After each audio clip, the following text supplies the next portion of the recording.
স্বপ্ন। প্রত্যেক মানুষ স্বপ্ন দেখে, আর প্রত্যেক মানুষ এই আশাও করে যে তার স্বপ্ন পূরণ হোক।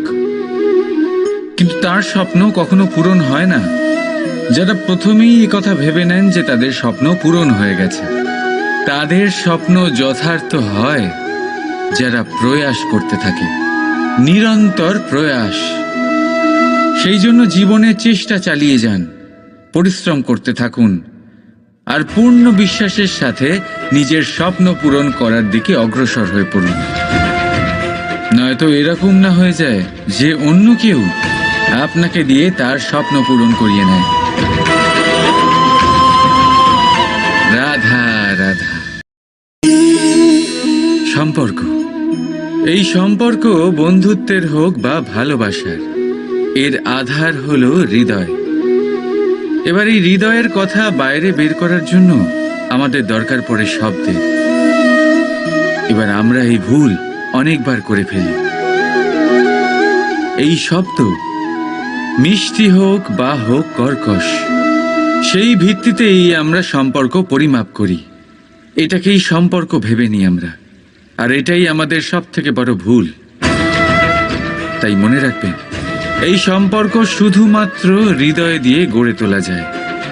যেটা শব্দ দিয়ে গড়া যায় সেটা সম্পর্ক নয়, আর তাতে আক্রোশ শুধুমাত্র শব্দের মধ্যে থাকা উচিত, হৃদয় নয়। তাই শব্দ দিয়ে নয়, হৃদয় দিয়ে অন্তর থেকে ভালোবাসুন আর তাকে গড়ে তুলুন। আর আমার সাথে বলুন, রাধা রাধা। সংসারে এরকম কেউ নেই যে কোনোদিন কোনো ভুল করেনি। ভুল হয় এই জন্য যাতে আমরা সেই ভুল করি, সেই ভুল থেকে শিখি আর জীবনে অগ্রসর হই। কিন্তু সেই ব্যক্তি তার ভুল থেকে কখনোই শিক্ষা পাবেন না যিনি তার ভুলকে স্বীকার করতে শেখেননি। মানুষ অনেক সময় নিজের ভুলকে স্বীকার করতে পারে না, সেটা করতে ভয় পায়, এটা ভেবে যে যদি সে ভুল স্বীকার করে নেয় তাহলে তাকে সকলের সমক্ষে লজ্জিত হতে হবে। সে জানে যে সে কোথাও না কোথাও অবশ্যই ভুল করেছে, কিন্তু তার দম্ভ তাকে এটা স্বীকার করতেই দেয় না। এবার সেই ভুল না প্রমাণিত হয়ে যায়, তার জন্য সে আরো ভুল করতে থাকে, আর শেষ অবধি তার হাতে কিছুই থাকে না, তার হাত খালি হয়ে যায়। সেই জন্য জীবনে যদি আপনি কোনো ভুল করে থাকেন, সেটা স্বীকার করতে কখনোই দেরি করবেন না। এটা যেন না হয় যে আপনার এই দম্ভ আপনাকে সেই পথে এত এগিয়ে নিয়ে যায় যে পুনরায় ফিরে আসাটা অত্যন্ত কঠিন হয়ে যায়। রাধা রাধা। জীবনে আমরা সবাই, এই সংসারে প্রত্যেকেই শুধুমাত্র ওপরে উঠতে চায়, এমন কেউ নেই যে নিচে পড়তে চায়। কিন্তু আপনাকে যদি সত্যের সাথে পরিচয় করাই, তাহলে নিচে পড়া অত্যন্ত আবশ্যক। যখন আপনি নিচে পড়েন, তখন সর্বপ্রথম আপনার মনে পড়ে ওপরে যখন ছিলেন সেই স্থান, সেই সময় এবং তার গুরুত্ব কি ছিল।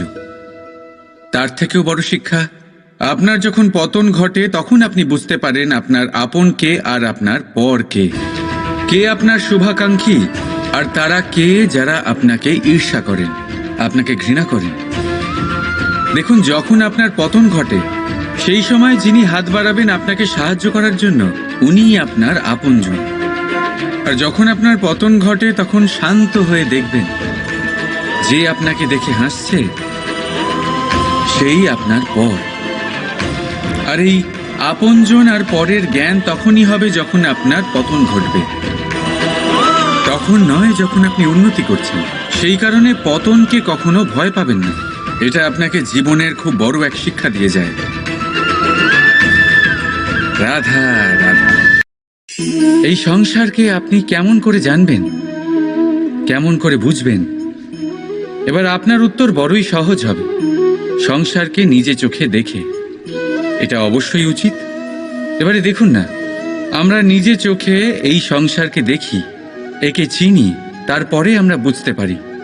কিন্তু আমরা এটা খেয়াল করতে পারি না যে সমস্ত সংসারকে দেখছে যে চোখ, তা কতটা ছোট হয়, তাই না?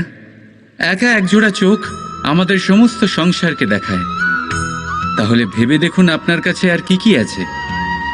দুটি চোখ আছে, দুটি কান আছে, বলার ক্ষমতা আছে, যা দিয়ে আপনি শব্দ নির্মাণ করতে পারেন, শব্দ যা দিয়ে আপনি ব্রহ্ম বানাতে পারেন। দুই হাত আছে, যদি সে চায় তাহলে পাতাল খুঁড়ে সে জল নিয়ে আসতে পারে। দুটি পা আছে, যদি সে চায় তাহলে সংসারে যত বড়ই পর্বত হোক না কেন তাকে পার করতে পারে। একটা হৃদয় আছে যে প্রেমের বন্ধনে সবাইকে বেঁধে রাখে।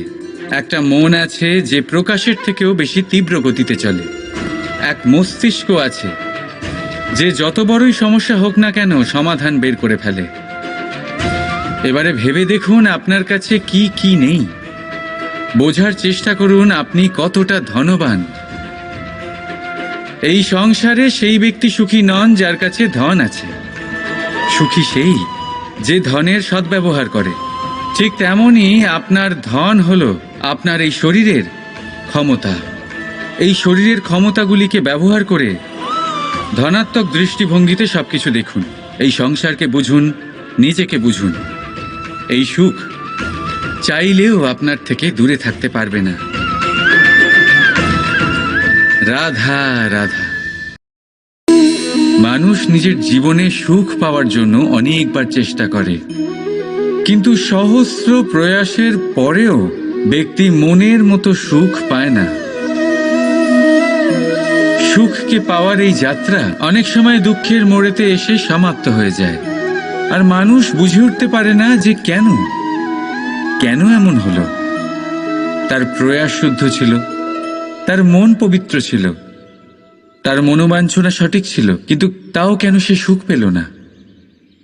এর কারণ হলো আপনার আশেপাশের লোকজন আপনার সাথী। আপনি সুখ অথবা দুঃখের লক্ষ্য এনাদের থেকেই পান। তাই মনে রাখবেন, অনেক সময় আমরা দুঃখ এই কারণে পাই কারণ আমরা দুর্জনের ওপরে ভরসা করি। আর অনেক সময় দুঃখী আমরা এই কারণে হই কারণ আমরা সজ্জনের ওপরে সন্দেহ করি। যেদিন আপনারা এটা বুঝতে পারবেন যে কাদের ওপরে সন্দেহ করবেন আর কার থেকে আশা রাখবেন, সেই দিন আপনার জীবন থেকে দুঃখ চিরকালের জন্য চলে যাবে। তাহলে আসুন আর আমার সাথে ভালোবেসে বলুন, রাধা রাধা। এই পেরেককে দেখতে পাচ্ছেন আপনি? এর আকার কতটা সুন্দর। আর এই আকারের কারণেই খুব সহজেই একে দেওয়ালে রোপণ করা যায়। কিন্তু যখন আপনি এই পেরেককে দেওয়াল থেকে বাইরে আনেন, আপনি দেখবেন ওখানে একটা চিহ্ন রয়ে যায়। ঠিক এমনই হলো আমাদের মুখ থেকে বের করা কড়া শব্দ। যখনই আমাদের মুখ থেকে এই কটাক্ষ বেরোয়, তখন তা কোনো ব্যক্তির মনকে আঘাত করে।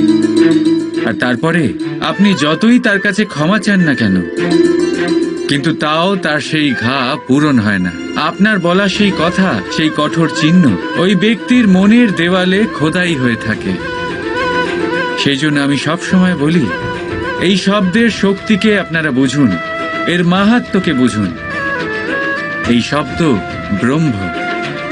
কারণ যেভাবে আপনাকে এই শব্দ বিজয়ী করে তোলে, সেইভাবেই এই শব্দ আপনার ব্যাকুলতার কারণে, আপনার বাচন ভঙ্গির কারণে, আপনার অতি উৎসাহের কারণে আপনাকে বিপরীত প্রহারও করতে পারে, যতই আপনার মন সুন্দর ও মধুর হোক না কেন। রাধা রাধা।